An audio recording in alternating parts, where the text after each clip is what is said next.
यश चोप्रा यांचा जन्म 27 सप्टेंबर 1932 मधला, लाहोरचा. अतिशय सर्वसामान्य कुटुंबात ते लहानाचे मोठे झाले.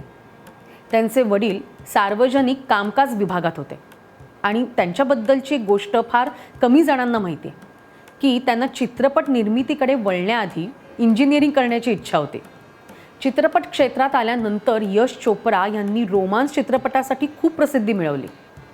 पण त्यांचा पहिला व्यावसायिक प्रयत्न मात्र सोशल ड्रामा याच प्रकारचा होता. धूल का फूल या चित्रपटाने त्यांना दिग्दर्शक म्हणून ओळख दिली. ह्याशिवाय इत्तेफाक हा चित्रपट कुठल्याही गाणी किंवा इंटरवलशिवाय बनवला गेला होता, जो त्या काळाचा विचार करता एक धाडसी प्रयोगच म्हणायला हवा. यश चोप्रा यांचे रोमॅन्टिक चित्रपट स्वित्झर्लंडमधल्या लोकेशन्ससाठी खूप प्रसिद्ध आहेत. त्यात ग्लेशियर्स, बर्फाळ पर्वत, हिरवं मैदान यांचा समावेश असतो. यात एक खास गोष्ट म्हणजे स्वित्झर्लंडने यश चोप्रा यांचा अँबॅसेडर ऑफ इंटरलेकन असा गौरवही केला.